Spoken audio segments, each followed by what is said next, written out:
Estelle Youssoufa, candidate donc aux législatives dans la première circonscription, qualifiée au second tour. Elle arrive en tête de ce premier tour dans la première circonscription avec 21,04% des suffrages exprimés.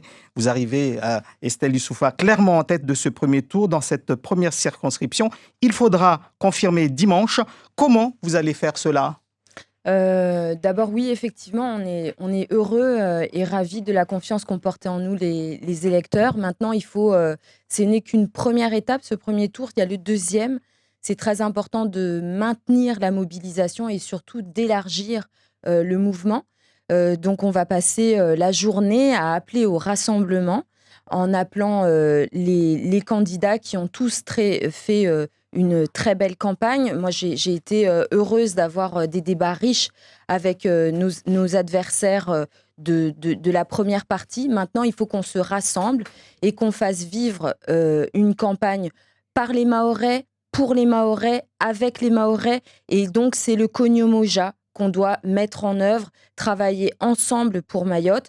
Et donc, j'appellerai individuellement les perdants qui, je pense, doivent travailler aussi avec leur équipe pour décider de la ligne, pour certains qui sont dans un parti. Mais on a déjà eu des messages qui sont encourageants, qui nous laissent penser qu'on aura un rassemblement large. Et c'est nécessaire pour porter à Mayotte une voix unie. Ce n'est pas simplement d'arriver à l'Assemblée nationale, ce qui reste notre objectif et ce qu'on espère concrétiser dimanche avec Saïd Kambi, mais c'est aussi pour porter une candidature qui représente Mayotte dans toute sa richesse, dans toute sa diversité, et qu'on puisse, à l'issue de dimanche, faire un congrès, un mini-congrès politique qui réunisse tous les élus politiques, tous les élus, la société civile, les acteurs économiques, pour qu'on ait des priorités claires, pour que je puisse aller à l'Assemblée nationale avec un mandat clair et des projets qui soient portés de manière unanime. Ça, c'est très important. On reviendra sur les projets. Il y a un taux d'abstention très fort, oui. 42 833 inscrits, 17 625 votants seulement. Là aussi, il faut aller chercher ces personnes qui, visiblement, soit ne s'intéressent pas à la politique ou sont découragées de ce qui se passe à Mayotte. Que leur dites-vous ? Alors, je pense qu'il y a effectivement une partie des électeurs qui perd foi dans la chose politique, mais moi, qui suis issue de la société civile, je pense au contraire qu'il y a beaucoup de demandes et d'exigences légitimes pour la politique qui doit livrer du changement. Nous, élus, si je suis à l'Assemblée nationale, quand je serai élue à l'Assemblée nationale, j'aurai à cœur de servir les Mahoraises et les Mahorais pour obtenir des résultats. Les longs discours, il y en a ras-le-bol, c'est pas le sujet. Mais la deuxième chose qui est très importante dans l'abstention, pour expliquer l'abstention, c'est quand même le climat d'insécurité et de violence dans lequel s'est déroulé ce scrutin. Les électeurs ont eu peur. Et moi, je remercie celles et ceux qui ont bravé les caillassages, les meetings, les agressions qui ont été vraiment violentes. Il y a eu quand même 2 morts dans la circonscription Nord. Faut avoir ça en tête. Donc, c'est pas un scrutin qui s'est déroulé dans la sérénité. J'espère que la préfecture aura obtenu les renforts nécessaires pour le maintien de l'ordre, pour qu'on puisse avoir une deuxième partie de campagne qui soit calme, et c'est pas qu'une question de politique, c'est que nous, concitoyens, on a besoin de vivre en paix et en sécurité. C'est quand même la base de tout. Et c'est aussi un appel à l'aide lors de cette élection. Alors, en 2018, c'était justement un des sujets que vous portiez, un sujet qui est toujours d'actualité et qui est également dans votre programme, la lutte contre l'insécurité. On va voir justement ça. Là, le gouvernement annonce un escadron de gendarmes mobiles en renfort pour calmer les tensions. Qu'est-ce que vous en pensez et surtout, qu'est-ce que vous attendez ? Alors pour le coup, les renforts, c'est bien. Qu'ils soient là de manière permanente, c'est mieux. C'est-à-dire que pour nous, notre combat, c'est non seulement avoir une augmentation conséquente et permanente des effectifs police, Gendarme. gendarmerie, mais aussi justice, parce que c'est pas possible pour nos forces de l'ordre de simplement arrêter et puis qu'en fait les personnes soient relâchées ou que le tribunal soit saturé, et puis permettre le retour des Mahoraises et des Mahorais qui sont sur l'uniforme et qui veulent rentrer et travailler, nos gendarmes, nos policiers, nos agents de la pénitentiaire mahoraises et mahorais qui sont bloqués en métropole, et s'ils rentrent à Mayotte, ils perdent beaucoup de leurs droits. Ça fait partie de nos priorités. Moi, je défends ça, que les Mahoraises et les Mahorais qui sont nombreux à l'extérieur et qui veulent rentrer, qu'on travaille à créer un climat qui leur permette de rentrer. Il y a beaucoup de familles mahoraises qui partent à cause de l'insécurité, qui partent parce que nos écoles sont dangereuses. Il y a beaucoup d'enseignants, de soignants qui partent à cause de ça. C'est pour ça que la question de la sécurité est fondamentale. Ça veut dire des renforts de manière affectée à Mayotte, pas simplement en rotation perpétuelle, donc qui connaissent mieux le terrain. Et ça veut dire aussi aller changer de discours avec l'État et le mettre face à ses responsabilités de maintien de l'ordre. Donc, poursuivre l'État pour carence fautive en matière de sécurité et demander une enquête parlementaire au ministère de l'Intérieur et au ministère des Affaires étrangères pour savoir pourquoi on n'arrive pas à maintenir l'ordre à Mayotte et pourquoi est-ce qu'on n'arrive pas à protéger nos frontières. Mais je pense que ce que je voudrais, qui est très important pour moi, c'est de porter aussi un message, parce qu'on entend que M. Narayanan serait l'incarnation de l'économie. Si vous lisez mon programme, et je l'ai défendu depuis longtemps, la question économique, elle est fondamentale. La sécurité est le préalable de tout, mais on a urgence à créer des emplois à Mayotte.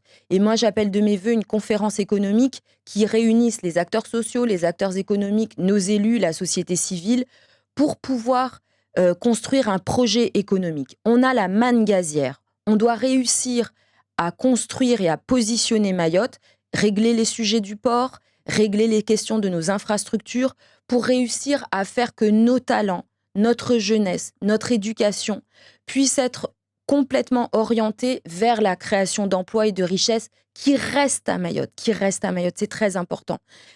Nous, ce qu'on veut, c'est continuer à défendre Mayotte et les Mahorais d'abord, c'est la base. Travailler avec les acteurs syndicalistes pour amener à l'application complète du Code du travail, des conventions collectives nationales, parce que la question du droit est fondamentale, la question de la sécurité sociale qui y est liée, appliquer le Code de la Sécu, c'est-à-dire que les chantiers sont extrêmement nombreux. On a un sujet qui va venir, parce que c'est posé par le gouvernement, les retraites. On sait qu'à Mayotte, elles sont plafonnées pour les cotisations. Il faut déplafonner, il faut avoir cette discussion qui permette que Mayotte décolle enfin. Moi, je suis convaincue qu'on a la capacité, qu'on a l'envie et le besoin d'avoir un projet commun. Et donc, ce n'est pas seulement le mien et celui de Saïd Kambi. C'est pour ça qu'on veut rassembler au maximum. Estelle Youssouffa, vous parlez d'économie. Donc, par rapport à l'économie, il y a aussi ce débat sur la lutte contre la vie chère, oui, sur le pouvoir d'achat des Mahorais. Oui. On a entendu quelques candidats ici parler du fait qu'il faut peut-être supprimer l'octroi de mer ou en tout cas changer les taux, etc. Que dites-vous sur ce point-là? Parce que les Mahorais disent que fiscalement, on n'en peut plus. Alors fiscalement, on n'en peut plus, et c'est pas que l'octroi de mer. Mais c'est une des pistes. On a rempli les fiches d'impôts. Mayotte, elle a été alignée au niveau des impôts et puis pas du tout rattrapée pour les droits. Que faudrait-il faire pour le pouvoir d'achat des Mahorais? Sur la question de la vie chère, il y a un observatoire des prix, ça sert à rien. Il y a un bouclier, ça sert à rien. Il y a eu toutes sortes de mesures. Le sujet, c'est que le gouvernement va faire une loi sur la vie chère dont on n'a pas le détail. Le sujet, c'est qu'on sorte de l'exception pour Mayotte et qu'on applique avec les décrets d'application les lois qui sont prises à Paris. Donc, veillez à ce qu'à l'Assemblée, je puisse me battre pour défendre le pouvoir d'achat des Mahoraises et des Mahorais. La question de l'octroi de mer, c'est d'abord et avant tout un sujet qui concerne le conseil départemental. Et c'est pour ça qu'on a besoin de rassembler et de travailler ensemble avec les élus locaux pour savoir, parce que si on supprime l'octroi de mer, qu'est-ce qui se passe pour les recettes fiscales du conseil départemental? C'est un sujet. Enfin, on ne peut pas non plus dire, qu'est-ce qu'on fait? C'est comment est-ce que le conseil départemental voit le sujet, comment est-ce que le conseil départemental envisage également la loi Mayotte. Ça veut dire vraiment se réunir, réfléchir ensemble pour aller d'un front commun à Paris et pouvoir porter nos sujets avec la légitimité des urnes et des élus locaux. On ne peut plus continuer à aller à Paris en ordre dispersé. Mais je suis absolument d'accord avec vous, la question de la cherté de la vie, et ce n'est qu'un début. Ce n'est qu'un début, les prix vont encore augmenter. On doit pouvoir travailler avec la desserte maritime, qui est un gros problème pour nos acteurs économiques, qui ont expliqué que compte tenu de la diminution des rotations au niveau de l'arrivée des bateaux, ça a augmenté les temps de stockage. Le fait que la Réunion soit le port principal français de l'océan Indien fait qu'il y a beaucoup de containers, de marchandises qui sont bloqués à la Réunion. Ça veut dire qu'il faut muscler Mayotte, ça veut dire qu'il faut travailler pour le port de Longoni et de manière claire, transparente, ouverte, avec tous. Et moi, vraiment, je défends cette question de l'intérêt général et de Mayotte d'abord. La jeunesse est souvent vue ici à Mayotte par le prisme de la violence, de la délinquance. Et pourtant, il y a d'autres jeunes qui sont talentueux, il y a d'autres jeunes qui aspirent à autre chose. Que faut-il faire pour cette jeunesse, l'éducation de cette jeunesse et l'emploi pour cette jeunesse? Alors, la question de la jeunesse, il y a effectivement deux aspects. Moi, je voudrais qu'on sorte du discours qui enferme la jeunesse en la présentant comme une menace. Les délinquants n'ont pas d'âge. Les délinquants mineurs doivent être envoyés dans un centre spécialement construit et principalement dans l'Hexagone ou à La Réunion. Mais la grosse majorité de notre jeunesse est une jeunesse courageuse qui a du talent et de l'ambition. Il faut les outiller, il faut les équiper, il faut les encourager. Ça veut dire avoir une université de plein exercice, ça veut dire avoir un Crous, ça veut dire avoir des partenariats à l'international dans les secteurs qui recrutent et qui seront porteurs pour notre économie, ça veut dire des partenariats pour l'économie du gaz, pour l'économie de demain, pour l'économie de la pêche. Ça veut dire aussi qu'il faut travailler à avoir notre centre hospitalier universitaire pour muscler Dembéni. Et puis, je pense qu'il faut réfléchir, et ça, c'est vraiment la prérogative du député, travailler à indexer les bourses nationales à l'inflation, parce que nos jeunes qui sont boursiers en métropole sont vraiment frappés par la hausse des prix dont on vient de parler et la cherté de la vie. Il faut également travailler à augmenter le nombre de places réservées aux étudiants mahorais en médecine et dans la santé, avec les partenariats en métropole. Quand je suis allée en campagne rencontrer les étudiants en métropole, c'est une des demandes. Pour mettre fin au désert médical à Mayotte, on a besoin d'avoir des soignants mahoraises et mahorais. On a besoin aussi, quand vous parliez d'éducation, de travailler sur la rémunération des contractuels qui sont employés à l'éducation nationale à Mayotte. En grosse majorité, nos enseignants à Mayotte ne sont pas des fonctionnaires, ce sont des contractuels. Est-ce qu'il faudrait des quotas mahorais par rapport à certains emplois ici à Mayotte? En fait, il faudrait appliquer la loi parce que la préférence locale et la préférence nationale, elle est inscrite dans la loi. Donc les textes, ils existent. Le sujet, c'est de vraiment se battre pour qu'ils soient appliqués et pour qu'on puisse faire avancer Mayotte et travailler ensemble pour Mayotte. Moi, c'est le cœur de mon engagement et ce sera le cœur de notre victoire et de mon mandat, Inch'Allah, à l'Assemblée nationale.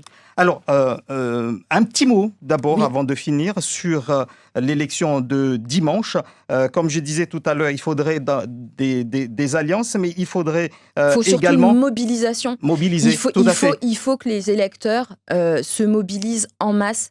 Il faut qu'on ait un mandat clair. Il faut que je puisse aller à l'Assemblée nationale avec un vote massif. Moi, j'appelle celles et ceux qui sont restés chez eux, celles et ceux aussi qui n'ont pas voté pour moi, à lire notre programme et à se mobiliser. Appelez votre famille, les voisins, les cousins, les amis, parlez politique, écoutez-nous. On va faire des meetings, on fera des discussions en direct sur Facebook, mais on a besoin de convaincre et on a besoin qu'on aille tous en masse aux élections, aux urnes dimanche. Vraiment, aux urnes citoyens, on a besoin de vous. Alors, pour finir, vous êtes à une marche du Palais Bourbon. Lorsque vous regardez votre parcours depuis 2018, Estelle Youssoufa, lorsque vous présidez le collectif des citoyens Loi 1901, et lorsqu'on vous disait qu'il fallait être élu pour représenter les Mahorais, est-ce que aujourd'hui vous vous dites oui, je représente les Mahorais, là, les Mahorais l'entendent, l'ont vu, et vous allez vous faire entendre dimanche, à partir de dimanche? Moi, je regarde devant. Je Mhm. regarde comment mieux servir les Mahoraises et les Mahorais, comment aller plus loin, comment aller plus haut. Et c'est ça l'objet de ma candidature. Et ce sera le cœur de mon mandat. Merci Estelle Youssoufa. Merci à vous. Merci à vous. Donc, je rappelle que vous êtes donc qualifié au second tour de ces élections législatives. Dimanche prochain, vous serez en face de Théophane Naranayan. Et puis, vous avez comme suppléant Saïd Kambi, que l'on entendra tout à l'heure, donc à 7h40 sur Zakoli en Chimao.